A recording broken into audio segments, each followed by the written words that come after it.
In Onshape, there is a new official published geometry feature, which is a lightweight method of designing with external references in a top-down design workflow. Let's take a look at an example of using a published geometry feature within the same document. Here I have an assembly open. It is a very heavy assembly.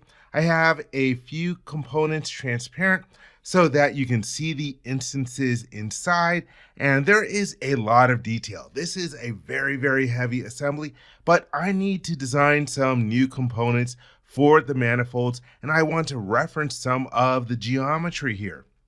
So first off, let me close the transparency dialog box. I'm going to take advantage of one of my display states. I'm going to use the display states icon and the drop-down list to change to the external display state. I showed display states in another video, and using display states is great for top-down design because it helps you set up your part studios in context. Speaking of which, now that I have a bunch of parts no longer visible, I will click on this icon to create a part studio in context. Now I'm prompted to select an origin or a mate connector. I'll just select the origin right off of the screen. This is good, so I will click on the check mark, and now I am in a new part studio. Let me rename this. I'll right click on the tab and choose rename. This will be my manifolds published geometry. So that way when I see the tab, I know what I am using it for. So at this point, because we create the part studio in context, we see the different components that were visible in a transparent outline. This really helps with stuff. And if I go to the right-hand side of my features, I can access the drop-down list where you add the custom features. And one of the custom features that I added in another video is the custom official published geometry feature. So let me click on that. And this opens up a dialog box. And first off, you can change the name of the feature by using the pencil icon. And I'll call this my engine body pub geom and hit the enter key.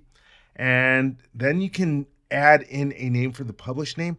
This published geometry feature is going to create a composite part. So this published name is the name of the part that would end up being generated. And so I will call this my manifolds PG. That'll be the name of the composite part. And now I can select the different surfaces that I want to reference. Let me select this surface, and then this surface with the left mouse button, and then this surface as well. So that's good. Now, I would also want to grab some of the surfaces on the other side, but I want to show you that you can also grab bodies. So I will click in that field to give it focus, and then I'll select this particular body, and then this one, and this one, and this one as well. And so normally I would grab some of the other different gasket bodies for reference, but this is good enough. Then you can select other curves and edges for your published geometry feature. And then you can also grab sketches. And these last two choices, sketches and mate connectors, this is really what makes what is one of the really special things about the published geometry feature, because it allows you to grab those different sketches and mate connectors. Speaking of which, let me zoom out. I'm going to activate the field for mate connectors. Let me grab this one down at the bottom. And so those are a bunch of lightweight references that I can use for designing my manifolds. There is another option down here at the bottom to exclude from the bill of materials because, again, this is going to create a composite part. Here we see manifolds PG, same name as from up here. And this is just going to be used for external references, for doing other design work. So I'm not actually going to manufacture this. So that is a reason why I want to exclude it from the BOM. I don't want it to appear in the bill of materials. So let's hit the check mark. And if you take a look at the features list, we now have this arrow that's highlighted in yellow indicating that this feature was created in context. It's got a reference to the assembly. And here is the name of the assembly context. Right now it's called context 1. I'm going to rename it. Let's call it the engine. Oops, what the heck did I do there? Engine body.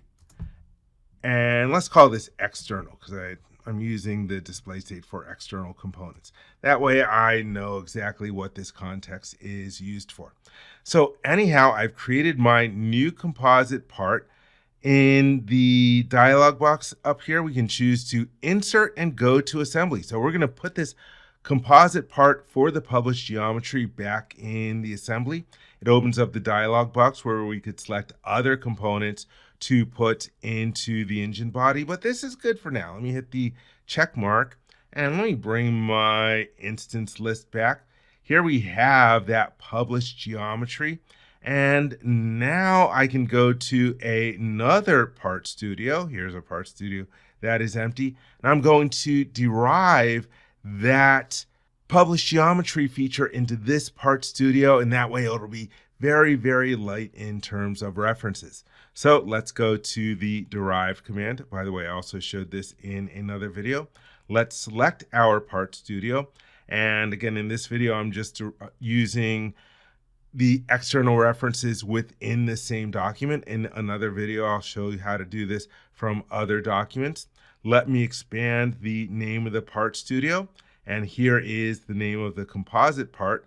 I will select it and let me zoom out a little bit. And this is a little reoriented a little incorrectly based on how I want it to be. But anyhow, let me close the select part studios dialog box. And here we have the placement. Right now it's using the base origin, but from the drop-down list, you could choose base mate connector instead. And I'll choose this mate connector as the base. And so now my published geometry feature is reoriented a little bit more how I want it to be relative to my top, front, and right plane. So that's another way that you could use the derived dialog box. And also I'm choosing to include the mate connectors from the part that we are deriving in from the other part studio. But anyhow, that's good. Let me hit the check mark. So now in this part studio, I have my references that I could use for designing the manifolds here. And so that is how you can use a published geometry feature within the same document.